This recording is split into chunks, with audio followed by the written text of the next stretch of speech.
সুপ্রিয় দর্শক মণ্ডলী, সেভেন রিং সিমেন্ট ফ্রন্টলাইনে আপনাদের সবাইকে স্বাগত জানাচ্ছি। আমাদের আজকের অতিথি অধ্যাপক ডক্টর নাহরিন ইসলাম খান, জাহাঙ্গীরনগর বিশ্ববিদ্যালয়ের অধ্যাপক এবং রাজনৈতিক বিশ্লেষক।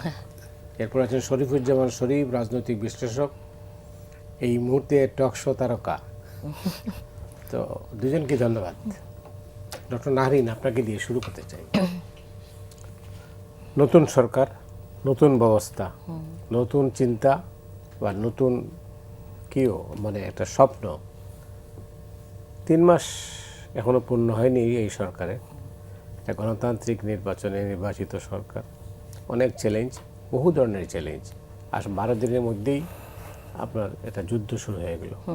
তো এই পরিস্থিতিতে তেলের সংকট, তারপরে জিনিসপত্রের দাম বেড়ে যাচ্ছে, এই অবস্থা, বিশ্ব পরিস্থিতি এখনও টালমাটাল, এসব মিলে এই মুহূর্তে আমরা বাংলাদেশ বলছি, এই মুহূর্তে বাংলাদেশ কোথায় দাঁড়িয়ে? বাংলাদেশ কোথায় দাঁড়িয়ে আমি আসলে মনে করি যে বাংলাদেশ কোথায় দাঁড়িয়ে বলার আগে একটা জিনিস বলা দরকার, এই 3 মাসের সরকারকে, যে এই সরকারের মাধ্যমে বাংলাদেশ আসলে এই মুহূর্তে দাঁড়িয়ে আছে, ঝুঁকে নাই। হ্যাঁ, বাংলাদেশ ঝুঁকে নাই এখনো। ঝোঁকার কিন্তু অনেক সিচুয়েশন তৈরি হয়েছিল, আপনি দেখবেন।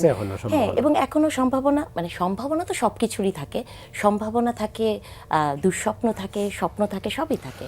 কিন্তু এই মানে যে সরকারটা ক্ষমতায় আসলেন, তারপরে যে ঘটনাগুলো ঘটলো, কোনোটাতেই কিন্তু সরকারের সরাসরি কোনো ভুল ত্রুটির কারণে হয়নি। দেখেন, যুদ্ধটা প্রথমে আসলো, এরপরে আমরা দেখলাম হামের একটা সিচুয়েশন এই সরকারকে হ্যান্ডেল করতে হচ্ছে, এবং এটা এই মুহূর্তেও চলছে। তারপরে যেটা যে বাণিজ্য চুক্তি, এটাও তো একটা অনেক বড় ক্রাইসিস বাংলাদেশের জন্য। তো প্রত্যেকটি কিন্তু একটি আরোপিত সমস্যা। কিন্তু এই আরোপিত সমস্যা, আপনি যদি তেলেরটা ধরে আমি বলি, আপনি দেখবেন ফিলিপিন্সে বা ইন্ডিয়াতে অনেক ক্রাইসিস হয়েছে। হ্যাঁ, তেল পাম্পগুলো কেমন করে বন্ধ হয়ে গেছে, দাঙ্গার মতো হয়েছে। বাংলাদেশে কিন্তু ছোটোখাটো ঘটনাগুলো ছাড়া, অথবা তেলের পাম্পের দীর্ঘ লাইন, অথবা রেশনিংয়ের যে লিমিটটা, সেটা নিয়ে হয়তো একটু বিতর্ক থাকতে পারে, কিন্তু খুব বেশি খারাপ অবস্থায় কিন্তু আমরা বাংলাদেশে পড়ি নাই। হ্যাঁ, হামেরটাও আপনি দেখেন, একটা দেখলাম যে আজকে খুব বিতর্ক চলছে হামটাকে নিয়ে, যে হামের মৃত্যুর সংখ্যাটা নাকি একটু এদিক ওদিক করে সরকার বলছেন। আসলে যেটা হয় যে বাংলাদেশের স্ট্যাটিস্টিক্স নিয়ে তো সবসময় এক ধরনের সমস্যা থাকে। এতে সরকারের কি লাভ? সেটাই, মানে এইটা যদি সংখ্যা বাড়িয়ে সরকারের মানে মৃত্যু সংখ্যা, যেটা মিডিয়াতে এই মুহূর্তে বলছে যে মৃত্যু সংখ্যা সরকার কমাচ্ছে। হ্যাঁ, বা কমাচ্ছে, এটা বলছে যে মৃত্যু সংখ্যাটা সঠিক বলছে না। আসলে মৃত্যু সংখ্যা সঠিক না বলা বা পেছনে অনেক কারণও থাকতে পারে। যেমন বাংলাদেশে প্রচুর শিশু আছে যারা হসপিটালে মারা যায়নি, যারা ঘরের ভেতর মারা গেছে। তো ওই গ্রামের ওই শিশুর মৃত্যুটা তো আপনি কাউন্টের মধ্যে আনতে পারবেন না। হ্যাঁ, তো এখন আপনি আপনার চারপাশে দেখে একটা অ্যাজিউম করে যদি কোনো একটা সংখ্যা বলেন, তার সাথে সরকারের সংখ্যার পার্থক্য হতেই পারে। তবে মৃত্যু সংখ্যার পার্থক্য হোক আর না হোক, সরকারের সদিচ্ছা কতটুকু আছে এটাকে মোকাবেলা করার, সেটা খুব গুরুত্বপূর্ণ। আমাদেরকে দেখতে হবে যে যে ক্রাইসিসটা টিকা নিয়ে তৈরি হয়েছিল, এবং পরবর্তীতে দেখা গেছে ক্রাইসিসটা কিভাবে তৈরি হয়েছে, অথবা সেই সময় যিনি স্বাস্থ্য উপদেষ্টা ছিলেন, আমি জানি না আপনি কোনোদিন তাকে দেখেছেন কিনা, মানে হয়তো ব্যক্তিগতভাবে দেখেছেন। মিডিয়াতে আমরা যারা, মানে মিডিয়াতে কখনো ওনাকে ওগুলো ফেস করতে দেখি নাই, 2-4 জনকে ছাড়া। তো সেই জায়গা থেকে আমার মনে হয় সরকার হামটাকে নিয়ে আপ্রাণ চেষ্টা করছে করার, মানে সদিচ্ছার অভাব নাই। কিন্তু 3 মাসে যেহেতু নতুন সরকার, সেটা এরকম হতেই পারে।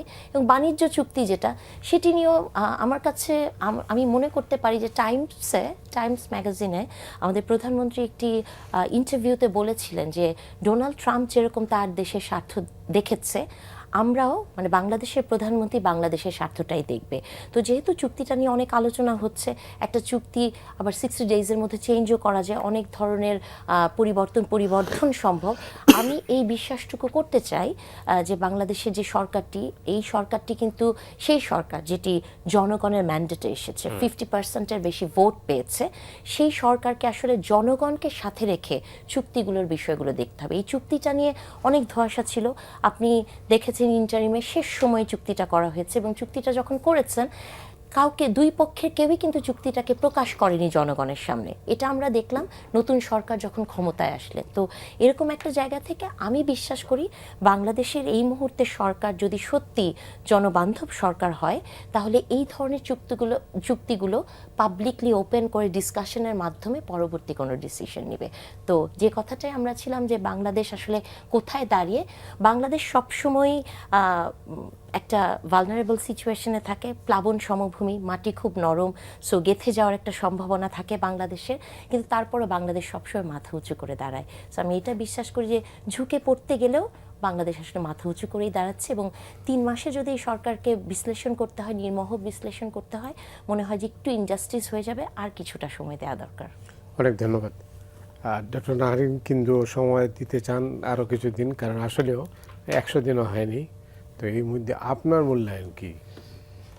আপনাকে ধন্যবাদ, আমার সাথের আলোচক এবং দর্শকদেরকে। নাহারিন আপার সাথে আজকে আমার প্রথম টেলিভিশনে কথা বলার দেখা।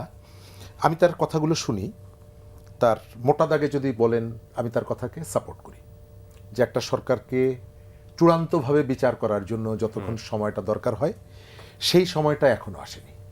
তবে তার কতগুলো বডি ল্যাঙ্গুয়েজ, তার কতগুলো বিহেভিয়ার, এই জায়গাগুলোর থেকে মোটামুটি একটা অনুমান করা যায়, ধারণা করা যায়। আমরা যে সরকারটা নিয়ে কথা বলছি, এটা একটা ইলেক্টেড গভর্নমেন্টের ভেতর, এটি একটি ইলেক্টেড গভর্নমেন্ট, একটা নির্বাচিত সরকার। সুতরাং এই সরকারটা অবশ্যই আমরা আশা করব না যে তারা অন্তর্বর্তীকালীন ডক্টর ইউনূসের সরকার হবে, অথবা আমিডামি ভোটের মধ্য দিয়ে যে সরকারটা গঠিত হয়েছিল সেই সরকারের সাথে একই ক্যানভাসে ফেলে আমি নিশ্চয়ই এই সরকারটাকে বিবেচনা করব না বা তুলনা করব না। তবে এই সরকারটায় আমি যখন মূল্যায়নটা করি, আমার কাছে অনেক পুরনো একটা কথা বারবার মনে আসে। আপনার একটা ট্রেনের বগি ছাড়া যেমনিভাবে ইঞ্জিনের কোনো কার্যকারিতা নেই, আবার ইঞ্জিন যদি না থাকে সেই বগিগুলো দিয়েও কোনো কাজে আসে না। সরকারটার যে লিড যিনি করছেন, প্রধানমন্ত্রী, তার একটা বক্তব্য নিশ্চয়ই মনে আছে, তার মায়ের অসুস্থতার সময়, যে তিনি কতগুলো পারিপার্শ্বিক এক ধরনের চাপের মধ্যে ছিলেন, এবং সেই জায়গা থেকে আমি সরকারের অ্যাক্টিভিটিগুলোকেও যেমনি বিবেচনা করব, তার সিদ্ধান্ত নেওয়ার সক্ষমতার জায়গাটাও আমি কখনো কখনো মনে রাখি। কারণ আমাদের বাংলাদেশের পলিটিক্স আমাদের কেবলমাত্র এখানকার পরিবেশ পরিস্থিতির উপরে নির্ভর করে না। আমাদের এখানকার অনেকগুলো ছোট ছোট, আমাদের যেমন মানে ইলেকট্রিসিটির ক্ষেত্রে ছোট ছোট পাওয়ার স্টেশন আছে, সেখান থেকে জেনারেট করে, তারপর ফিডার গ্রিডের মধ্য দিয়ে বিভিন্ন জায়গায় সাপ্লাই হয়। আমাদের এখানেও পাওয়ারের অনেকগুলো পকেট আছে। আমি সব পকেটগুলোর নামও হয়তো বলতে পারবো না। আপনি বলতে চাচ্ছেন পাওয়ার হাউস অনেকগুলো পাওয়ার হাউস আছে, এবং তাদের কখনো কখনো ইন্টারনাল নিজেদের মধ্যে একটা সংযোগও তৈরি হয়, কখনো কখনো বৈরিতাও তৈরি হয়। এবং এই আলোচনাটা একটা গণঅভ্যুত্থানের পরে যিনি দায়িত্ব, এত বড় একটা দল, তারই যে বক্তব্যটা, এটা আমি সরকারের যখন মূল্যায়ন করব তখন এটাকেও আমি নানা সময় বিবেচনায় রাখবো। তবে সরকার যে চ্যালেঞ্জগুলো ফেস করছে, তার একটা বড় অংশই হচ্ছে উত্তরাধিকার সূত্রে পাওয়া। আমার দৃষ্টিতে সরকারের সব থেকে বড় চ্যালেঞ্জ হচ্ছে বিপুল ঋণের বোঝা। আমার কাছে যদি পর্যাপ্ত টাকা থাকে, তাহলে কিন্তু আমার সিকিউরিটি খুব একটা ইম্পর্টেন্ট ইস্যু না। আমি বাসায় 2 জনের জায়গায় 4 জন সিকিউরিটি গার্ড আমি রাখলাম। আমার কাছে যদি সাফিসিয়েন্ট অর্থ থাকে, আমার ট্রিটমেন্ট করা কোনো সমস্যা না, আমি কোনো কিছু হলে বাইরে চলে যেতে পারি। তো যতগুলো ব্যাপার আছে, চ্যালেঞ্জ আছে, সব থেকে গুরুত্বপূর্ণ চ্যালেঞ্জটা হচ্ছে যে আমাদের ইকোনমি, এবং সেই ইকোনমির যে জায়গাটা ধসে পড়েছিল, বিশেষ করে অন্তর্বর্তী সরকারের সময়। আমি আসার আগে একটা ইন্টারভিউ দেখছিলাম আমাদের যিনি অর্থ উপদেষ্টা ছিলেন, তিনি কোনো জায়গায় তিনি নিজে স্বীকার করেছেন, চ্যানেল 1 রিপোর্টটা করেছে, তিনি নিজে বলছেন যে আমরা এক ধরনের চ্যালেঞ্জের মধ্যে, এবং ডিপ স্টেট ছিল কিনা জানি না, তবে আমাদের সরকারের মধ্যে টানাপোড়েন ছিল। আমরা নির্বাচনের ব্যাপারে একমত ছিলাম না, আমাদের ভেতর থেকে কেউ কেউ নির্বাচনটা পিছিয়ে দেওয়ার চেষ্টা করেছে। সত্য বলেছেন। তো তার মানে হচ্ছে যে অনেক রকমের চ্যালেঞ্জের পরে সরকার একটা নির্বাচনের মধ্য দিয়ে দায়িত্বটা গ্রহণ করেছেন। এখন ওই যে অর্থনৈতিক যে চ্যালেঞ্জটা আমি বললাম যে অন্তর্বর্তীকালীন সময় সরকারের সময় প্রায় 4 শতাধিক ফ্যাক্টরি বন্ধ হয়েছে এবং কয়েক লাখ মানুষ চাকরি হারিয়েছে। একজন মানুষের চাকরি মানে তার উপরে নির্ভরশীল অন্তত 4 থেকে 5টা মানুষ, তাদের ভরণ, তাদের যে সেকেন্ড জায়গাটা হচ্ছে যে একটা ভয়ের সংস্কৃতি এখানে তৈরি হয়েছিল। আপনি একটা ইন্ডাস্ট্রিতে আগুন ধরিয়ে দিচ্ছেন, তার থেকে ইম্পর্টেন্ট হচ্ছে যে আপনি এমন একটা ভয় তৈরি করে দিচ্ছেন যে ওই প্রতিষ্ঠানটিতে যারা কাজ করেন, যারা পলিসি মেক করেন, তারা স্বাধীনভাবে কোনো সিদ্ধান্ত নিতে পারছেন কি পারছেন না। তার যে পারস্পরিক যে সংযোগগুলো আছে, বিদেশি যে সমস্ত ব্যবসা করতে হলে দেশের পাশাপাশি বাইরেও তো ব্যবসা করতে হয়, তাদের সাথে একটা ভীতি তৈরি করে দেওয়া হয়েছিল। প্রচুর বায়ার তাদের বাংলাদেশে আসতে নিরুৎসাহিত হয়েছেন, তাদের অর্ডারগুলো ক্যান্সেল করে দিয়েছেন এবং এর ভেতর থেকে ভাবমূর্তির একটা সংকটে পড়েছে এই ইন্ডাস্ট্রিগুলো। আরেকটা জায়গাটা হচ্ছে যে মানুষের মধ্যে নিরাপত্তাহীন একটা অবস্থা। যে কোনো মানুষ, পুলিশ থেকে শুরু করে বিভিন্ন মানে আইন শৃঙ্খলা বাহিনী থেকে শুরু করে ঘোষণা দেওয়া হচ্ছে ক্যান্টনমেন্টের ইট খুলে নিয়ে আসবো, এবং রাষ্ট্র তাদেরকে প্রমোট করছে। যারা গত 1.5 বছর অনবরতভাবে ক্যান্টনমেন্ট আক্রমণ করব, ক্যান্টনমেন্ট গুড়িয়ে দিব এবং বিশেষ বিশেষ ব্যক্তিকে ধরে হুমকি বিষোদ্গার করেছে। আমাদের গত 1.5 বছর ডক্টর মোহাম্মদ ইউনূস তাদের নিয়ে অসংখ্যবার কফি খেয়েছেন। এর ভেতর থেকে এই যে নৈরাজ্যের যে মেন্টালিটি, তাতে সরকারের সাপোর্টটা ছিল।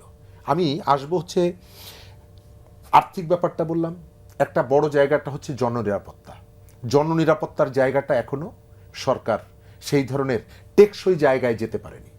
আমাদের আইন শৃঙ্খলা বাহিনী, বিশেষ করে পুলিশের মধ্যে এক ধরনের আত্মবিশ্বাসের ঘাটতি ছিল, তার পেছনে অনেক কারণ ছিল, সেখান থেকে রিকভার করার চেষ্টা হচ্ছে।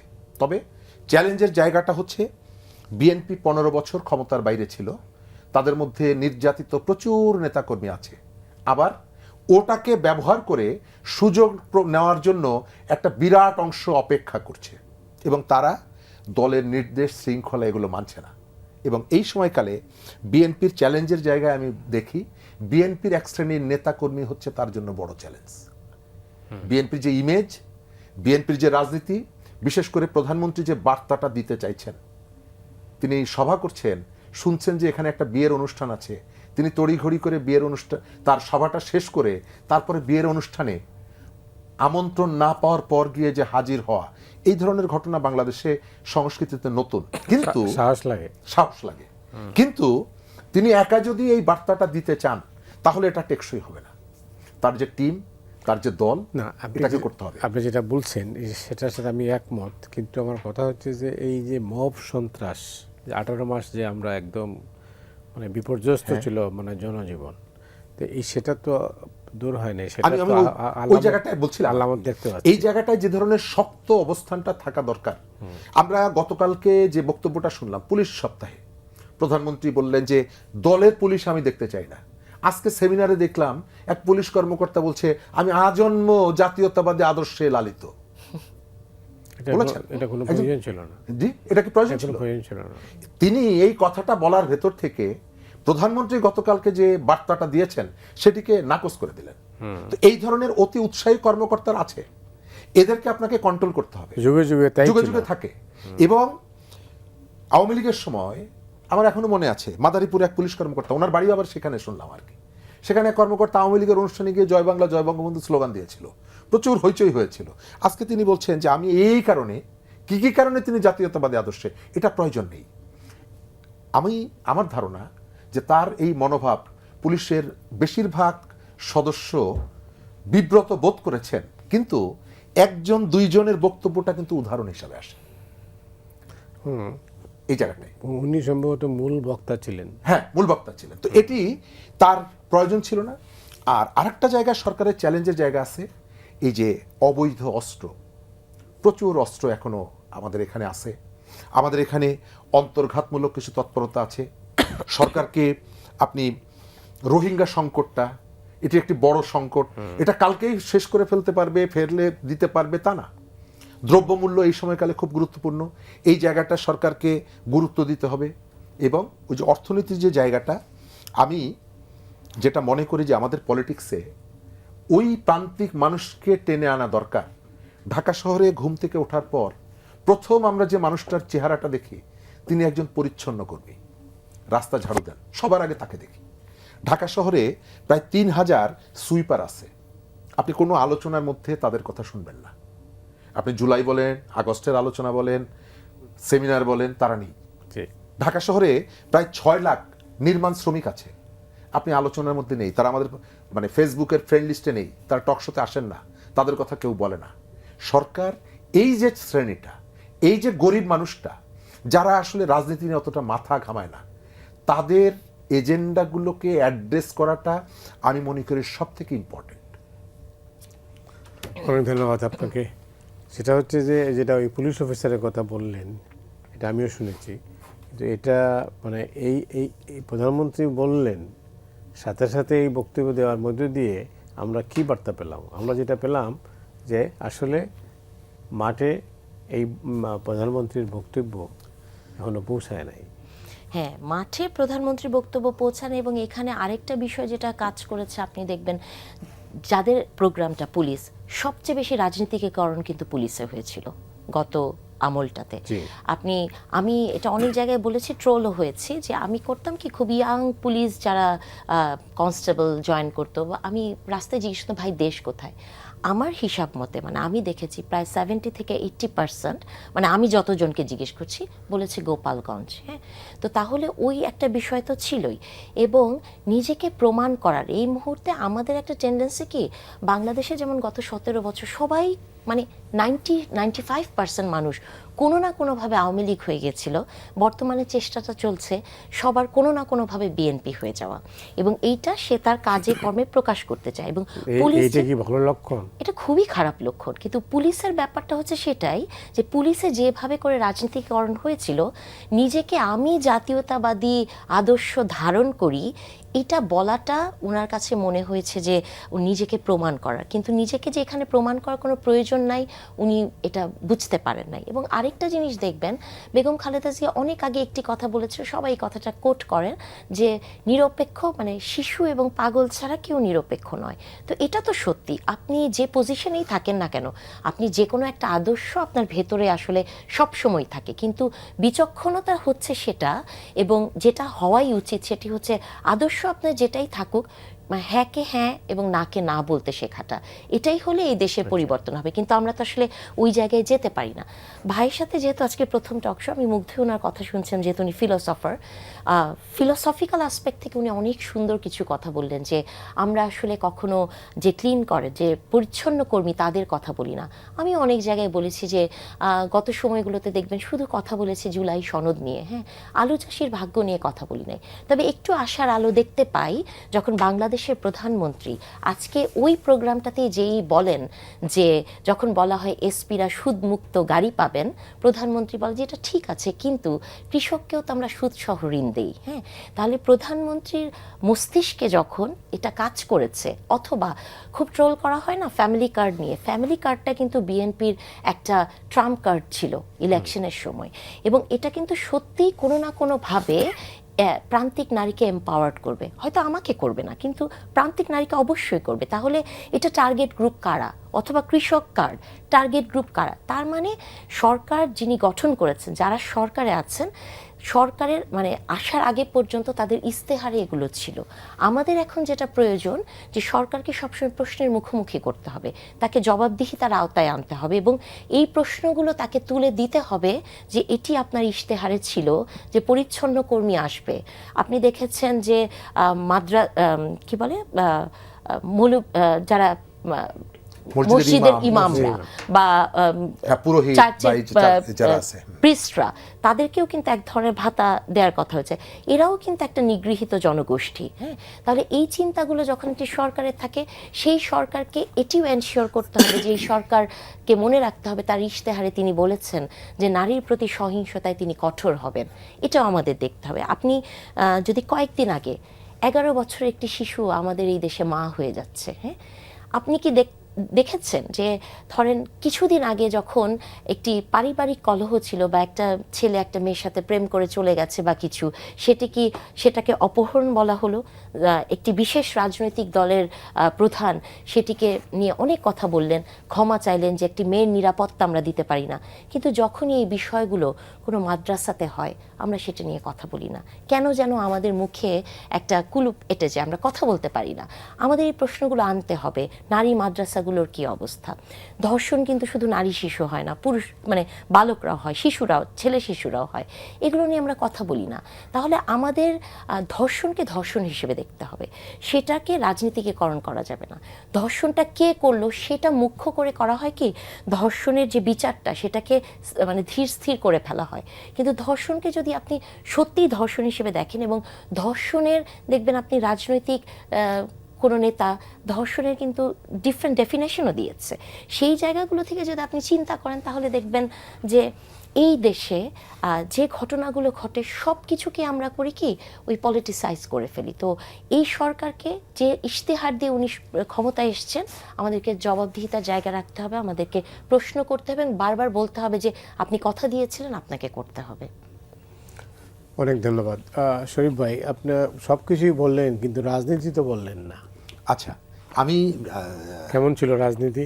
রাজনীতির জায়গাটা কতগুলোর আভ্যন্তরীণ যে সংস্কৃতি, বিএনপি যে রাজনৈতিক দলটি, সেখানে কতগুলো পরিবর্তনের প্রচেষ্টাটা আছে, কিন্তু বাহ্যিক যে রাজনীতি, এই রাজনীতিতে খুব দৃষ্টি পড়ার মতো সেই ধরনের পরিবর্তনটা দেখা যায়নি। স্বীকার করি বা না করি, বাংলাদেশের রাজনীতিতে এক ধরনের ভারসাম্যহীনতা আছে। বাংলাদেশে আমাদের সবসময় চাওয়া ছিল সবার অংশগ্রহণের ভিত্তিতে একটা নির্বাচন। আওয়ামী লীগ তার মতো করে তাদের অনুগতদেরকে নিয়ে নির্বাচন করেছে, আবার আওয়ামী লীগ 15 বছর ক্ষমতায় থেকে এমন একটা পরিস্থিতি সে তৈরি করে দিয়েছে যাতে তাকে নিয়ে নির্বাচন করার ক্ষেত্রে অনেকগুলো চ্যালেঞ্জ তৈরি করে দিয়েছে। আওয়ামী লীগ নির্বাচনে আসেনি। এই না আসার পেছনে বা আসতে না পারার পেছনে কজ যেগুলো, এগুলো আওয়ামী লীগ নিজে ক্রিয়েট করেছে, এটা বলবো। কিন্তু তাদের অনুপস্থিতিতে নির্বাচনের এক ধরনের অস্বস্তি কিন্তু আছে, অস্বীকার করা যাবে না। আমরা হয়তো বলতে পারি যে না, তারা তো নিশ্চিহ্ন হয়ে গেছে, এটা আসলে সঠিক না। কতগুলো রিয়েলিটি বাংলাদেশে, তাদের উপস্থিতি, বিএনপির উপস্থিতি, এই যে দুটো শক্তির উপস্থিতি, এটা রিয়েলিটি, এটা অস্বীকার করা যাবে না। দ্বিতীয় জায়গাটা, সরকার তার সাংগঠনিক পুরো শক্তিটাকে আমার ধারণা কাজে লাগাতে পারেনি।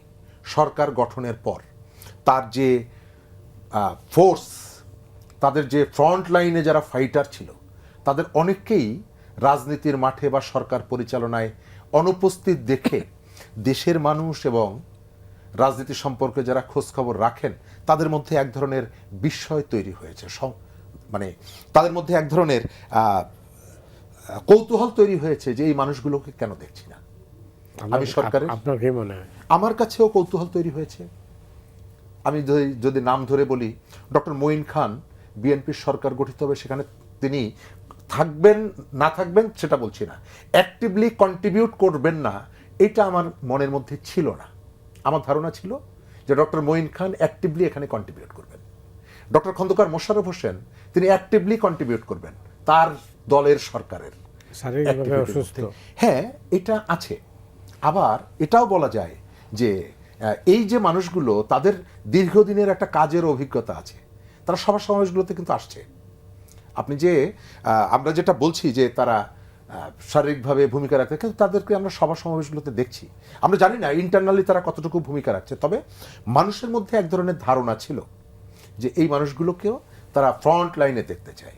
আবার বিএনপি 15 বছর তার একটা বিরাট সংখ্যক নেতাকর্মী ধান খেতে, পাট খেতে ঘুমিয়ে কাটিয়েছে। কোথায় পরিবার, কোথায় সংসার, এই মানুষগুলো কোনো খবরই রাখতে পারতেন না। আমার এখনো মনে আছে, মির্জা ফখরুল ইসলাম আলমগীর একটা সভায় বক্তৃতা করতে করতে কেঁদে ফেলেছিলেন যে ঢাকা শহরে যখন গাড়ি নিয়ে জ্যামে পড়ি, দৌড়ে এসে বলে, স্যার অমুক জায়গায় আমার বাড়ি, আজকে 9 বছর বাড়ি যেতে পারি না, শহরে বই বিক্রি করি, পত্রিকা বিক্রি করি। তো তাদের কথা বলতে বলতে কেঁদে ফেলেছিলেন। আমি জানি না দল পরিচালনায় বা সরকার গঠিত হওয়ার পর তাদের কন্ট্রিবিউশনটা কতটুকু, দল তাদেরকে মনে রেখেছে কিনা। দল যে প্রত্যেকটা জায়গা তাকে মনে রাখতে হবে, নট দ্যাট, কিন্তু তাদের যে আবেগ, তাদের যে ইমোশনের যে আপনি তো নিশ্চয়ই জানেন সরকার এবং দল এক হয়ে গেছে। আমি ওই জায়গাটায় গত পরশুদিন প্রধানমন্ত্রীর যে বক্তব্যটা দেখেছি, আমি যেটা মনে করি যে আমাদের দেশে আপনি আমাদের পার্শ্ববর্তী পশ্চিমবঙ্গে প্রায় ৩৫ বছর বামরা ক্ষমতায় ছিল। তাদের আমি সেই সময়কালে যারা নেতা, যারা জ্যোতি বসু বা বুদ্ধদেব, এদের কতগুলো বক্তব্য আমি মাঝে মধ্যে ফলো করতাম এবং এখনো করি। আমি যেটা মনে করি যে আমাদের মতন দেশে আপনি সরকার গঠন করেন কোনো ব্যক্তিকে দেখে কিন্তু ভোটটা দেয় না, মানুষ ভোট দেয় দলের প্রতীককে দেখে, তার মানে দলকে ভোট দেয়। সুতরাং সরকার পরিচালনায় আপনার দলের ভূমিকাটা আপনার থাকতে হবে। আপনি যখন সরকার এবং দলকে বিচ্ছিন্ন করে ফেলেন এবং মুখোমুখি দাঁড় করিয়ে দেন, শেখ হাসিনার যে আওয়ামী লীগের কন্ট্রিবিউশন আছে, সমালোচনাও আছে, কিন্তু আওয়ামী লীগে যখন ওই যে নায়ক অমুক জায়গা থেকে গায়িকা এনে পার্লামেন্টের ভিতরে জারি গান সারি গান, এই জায়গা অর্থাৎ আওয়ামী লীগ সেখান থেকে যখন সরে গেছে, ধানমন্ডির মতন জায়গা সে কোথার থেকে একজন সিনেমার নায়ককে এনে এমপি বানিয়ে দিয়েছে।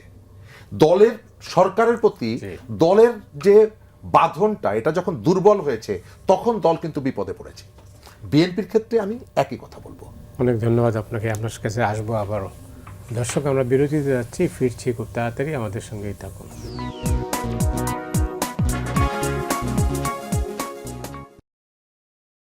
দর্শক মণ্ডলী, আপনারা দেখছেন ফ্রন্টলাইন। আমাদের সঙ্গে রয়েছেন ডক্টর নাহারিন ইসলাম খান এবং শরীফুজ্জামান শরীফ।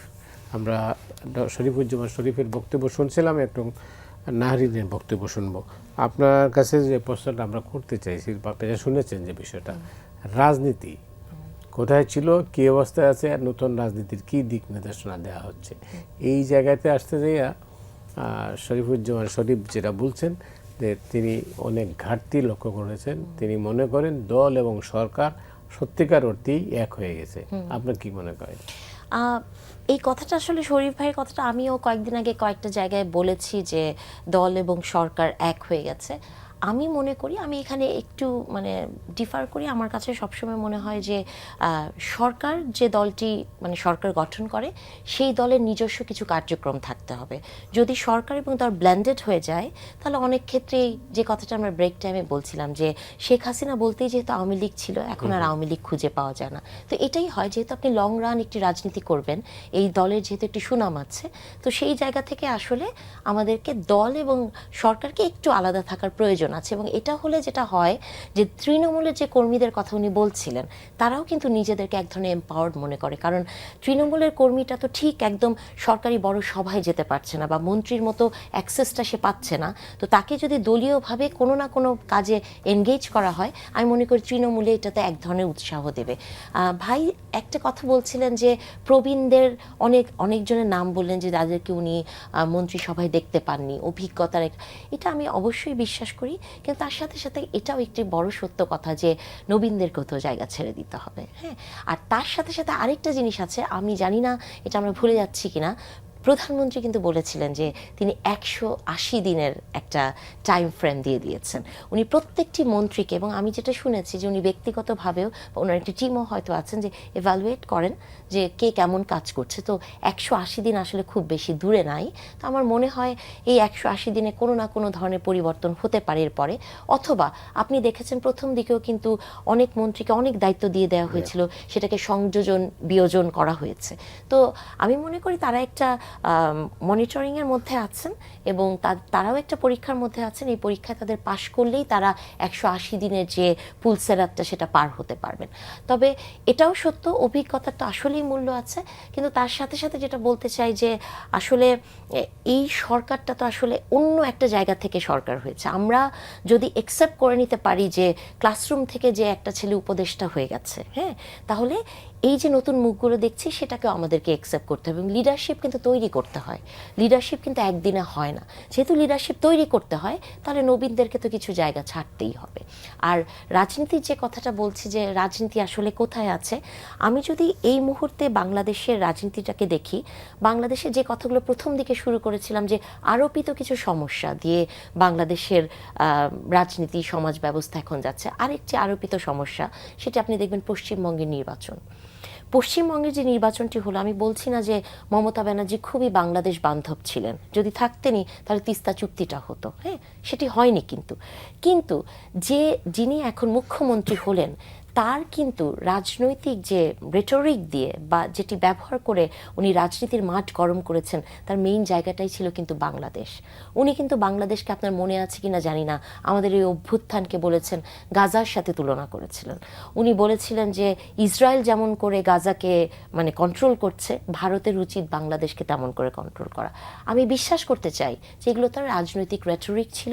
উনি যেহেতু এখন ক্ষমতায় গেছেন, উনি সেই জায়গা থেকে উনি বাংলাদেশকে ডিফারেন্টভাবে দেখবে। তবে খুব আশান্বিত হতে পারছি না, কারণ আপনি আসামের মুখ্যমন্ত্রীকেও দেখবেন, বা এই যে আমরা একটা কথা শুনছি যে পুশ ব্যাক হতে পারে বা এই ধরনের ঘটনাগুলো ঘটতে পারে, অথবা আপনি দেখবেন যে তারা এনআরসি নিয়ে যে তাদের ন্যাশনালিটি নিয়ে যে কোয়েশ্চেনগুলো তুলেছে, অথবা সিএএ যেটা তারা করেছে, যেভাবে দাবি করতে পারবে, এসআইআর করেছে, যেগুলো নিয়ে আমরা কথা বলি।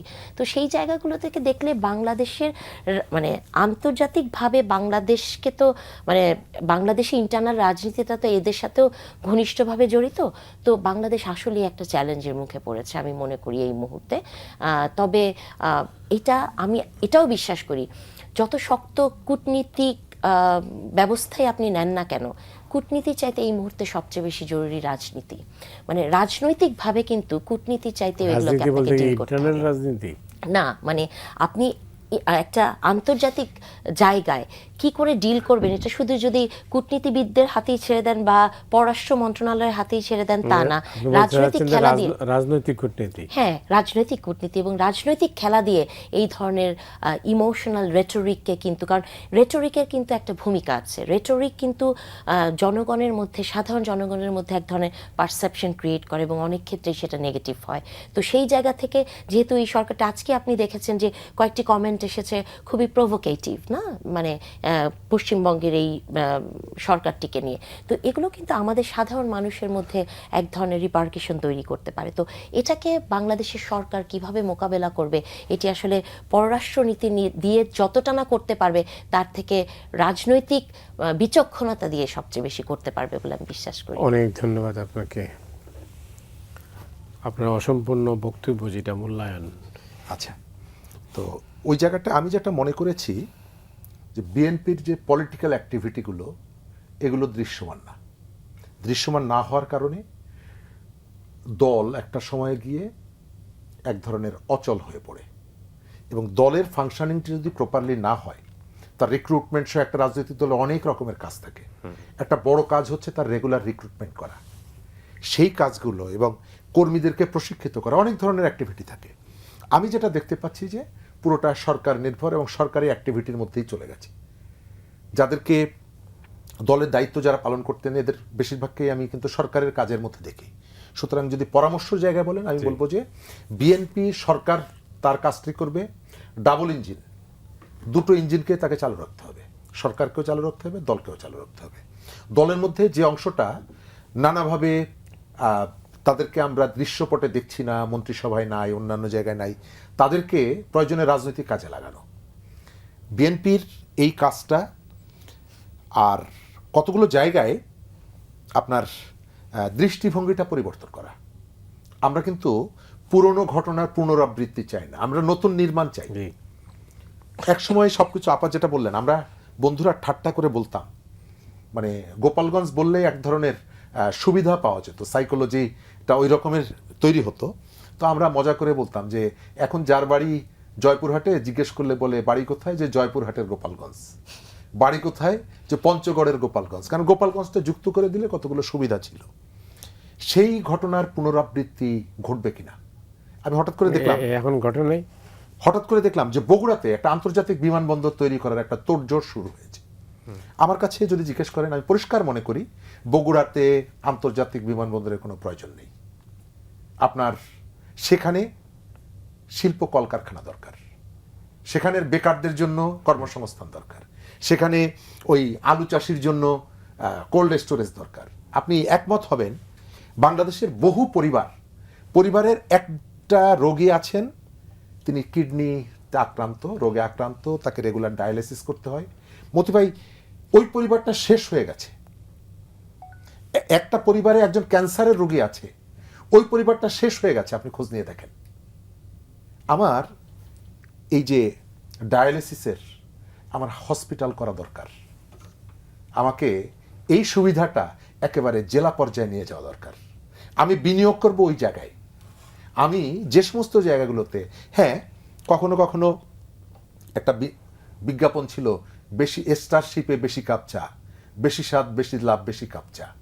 আমরা আগের, এখন যারা দায়িত্বে আছেন তারা সবাই বলতেন যে আগের সরকার মেগা প্রকল্প নিত হচ্ছে কতগুলো বাড়তি কমিশনের জন্য, এটা কিন্তু আমাদের মনে আছে। সুতরাং সরকার অবশ্যই ডেভেলপমেন্ট অ্যাক্টিভিটিগুলো করবে, কিন্তু আমি ডেভেলপমেন্ট বলতে ওটাকে বুঝি যে আমার এখানে হসপিটাল দরকার, আমার বিভাগীয় পর্যায়ে জেলা পর্যায়ে আমরা কতগুলো ভালো হসপিটাল দরকার, আমার কর্মসংস্থান দরকার, আমার বেকারত্ব এখানে বাড়ছে। সরকারের কতগুলো এই যে খাল কাটা যে কর্মসূচি, এটা ভালো কর্মসূচি, কিন্তু এটিকে আপনি প্রপারলি ইউটিলাইজ করতে হবে। আপনি খাল কাটলেন, তারপরে চলে আসলেন, আপনি যদি রেগুলার এটাকে মনিটর না করেন, একে কেন্দ্র করে আমাদের গ্রামীণ অর্থনীতিতে এক ধরনের উল্লম্ফন ঘটতে পারে। এই যে ফ্যামিলি কার্ড, আমি তো মনে করি যে এটি খুবই ইম্পর্ট্যান্ট একটা বিষয়। 1,35,000 কোটি টাকা খরচ হবে এই কাজে।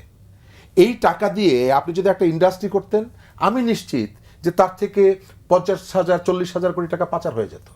কিন্তু এই 1,35,000 কোটি টাকা যে আপনি গ্রামে দেবেন, একটা টাকাও এখান থেকে পাচার হবে না। যে মানুষের কাছে, বহু পরিবার আছে এখন 1,000 টাকা তার কাছে অনেক টাকা, তার কাছে যাচ্ছে, এবং এই টাকাটা কিন্তু গ্রামীণ ইকোনমিতে রোল করছে। সুতরাং এর একটা পজিটিভিটি আছে।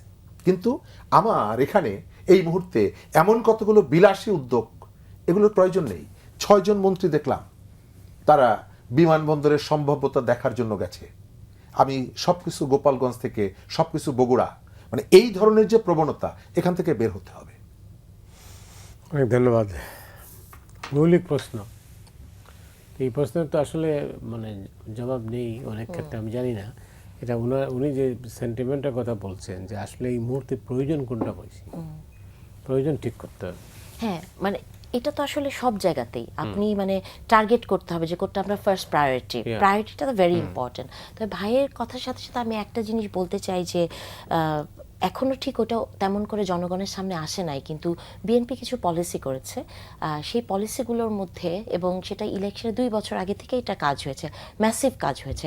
ভাই ডায়ালিসিসের কথা বলছিলেন, আমরা হয়তো জানি না বিএনপির পলিসিতে এটা আছে এবং খুব তাড়াতাড়ি এটা কার্যকর হবে। সেটা হলো যে যারা ধরেন সরকারি হসপিটালে ডায়ালিসিসের জন্য যান, ঠিক একই খরচে যখন অ্যাপোলো অথবা এভার কেয়ারে একটা ধরেন সিট ফাঁকা আছে, সরকার ওই টাইমটা তাদের কাছ থেকে কিনে নিবে। আপনি সরকারি হসপিটালে টাকা দিয়েই এভার কেয়ারের মতো একটি হসপিটালে ওই টাইমটাতে যে আপনি ডায়ালিসিস করতে পারবেন। তো এই ধরনের একটা মানে নেটওয়ার্কিং সিস্টেম সরকার তার হেলথ সেক্টরে তৈরি করছে। আইসিটি পার্কগুলো, যেটা ভাই বললেন যে মেগা প্রজেক্ট, এগুলো তো হয়েছে। আওয়ামী লীগ সরকার প্রচুর আইসিটি পার্ক বানিয়েছেন, ভেতরে কিচ্ছু নাই। এগুলোকে কিন্তু বিএনপি সরকার এমন কিছু করবে যে, আপনি বিএনপি সরকার কিছু কাজ দেখেছেন, যারা যে ইনফ্রাস্ট্রাকচারগুলো আছেন তারা কিন্তু ইনফ্রাস্ট্রাকচারে কোনো এমফাসিস দিচ্ছে না। যেই বিল্ডিংগুলো আছে সেগুলোকে রিইউজ করার এক ধরনের চেষ্টা চলছে। অথবা খাল খনন, ভাই যেটা বলছেন যে খাল খননে মনিটরিং হবে কিনা বা কন্টিনিউশন থাকবে কিনা, বিএনপির এডুকেশন পলিসিতে স্টুডেন্টদের সাথে, স্কুলের বাচ্চাদেরকেই খাল খননের সাথে সংযুক্ত করা হয়েছে। তো যেহেতু 3 মাস এবং অনেক কিছু বিএনপিকে হ্যান্ডেল করতে হয়েছে, এজন্য এগুলো এখন পর্যন্ত হয়নি। তবে আমার ধারণা খুব ধীর গতিতে হলেও এগুলো খুব তাড়াতাড়ি শুরু হবে।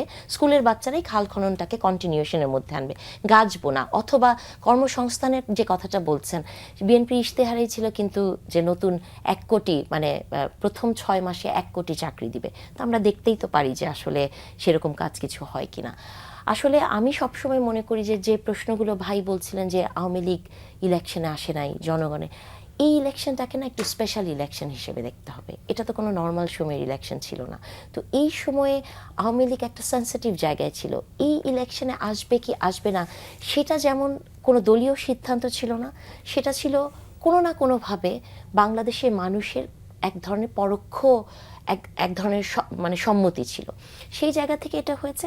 তবে কোনো সরকার মানে কোনো রাজনৈতিক দল নিষিদ্ধের পক্ষে আমি না, কিন্তু রাজনৈতিক দলের যারা অপরাধী তাদের সুষ্ঠু বিচারের পক্ষে, এবং সেই বিচারটা সেটাই হতে হবে। আমি বিশ্বাস করি শেখ হাসিনার বিচারও মানে খুব দ্রুততম সময়ে না হয়ে এমন বিচার হতে হবে যে বিচারে কোনো প্রশ্ন থাকবে না। আমি চাই না বেগম খালেদা জিয়ার মতো কোনো প্রহসনের বিচার বাংলাদেশে আর হোক। শেখ হাসিনারও সেই রাইটটি আছে সেই বিচারটি পাওয়ার, যে বিচারটি একেবারে নির্ভেজাল হবে, কোনো প্রশ্ন থাকবে না। তো আমার মনে হয় এই সরকারটা যেহেতু 3 মাস হতে যাচ্ছে, এখন একটু ম্যাচুরিটির দিকে সরকার হাঁটছে, এবং সরকার প্রথমেই বলে নিয়েছে যে তা 6 মাস হচ্ছে তাদের টাইম লাইন। তো এই 6 মাস পরেই আসলে আমরা খুব শক্তভাবে সরকারের বিশ্লেষণ করব। অনেক ধন্যবাদ আপনাকে। শেষ দিকে প্রায় আমরা কি বলে শেষ করব? আপা যেটা বললেন আপনার সাথে আমি একমত। আমি শুরুতেই বলেছি যে আমাদের সময়টা যে পার হয়ে গেছে তা না। সরকার শুরুটা করেছে, হামাগুড়ি দিচ্ছে, উঠে দাঁড়াচ্ছে, আবার পড়ে যাচ্ছে, অনেকগুলো চ্যালেঞ্জের মুখে আছে, মনস্তাত্ত্বিক চাপ আছে। একটা বিরোধী দল সে শপথ নেওয়ার আগেই আন্দোলনের কর্মসূচি ঘোষণা করে দিল, এবং সে প্রতিনিয়ত হুমকি দিচ্ছে শাহবাগে ঝুলিয়ে পেটাবো। আওয়ামী লীগের মতো একটা দানবীয় শক্তির দল সে কিন্তু বিএনপিকে মেরেছে, গুম করেছে, হত্যা করেছে, কিন্তু শাহবাগে ঝুলিয়ে পেটাবো এই হুমকি কিন্তু দেয়নি, দিচ্ছে। আবার আপনার জিও পলিটিক্স এখানে একটা গুরুত্বপূর্ণ ফ্যাক্টর, আমরা স্বীকার করি বা না করি, আমরা টুকটাক খবর শুনি, অনেকগুলো চ্যালেঞ্জ তাকে মোকাবেলা করতে হচ্ছে। আমরা সরকারটা সফলতা চাই। কেন চাই?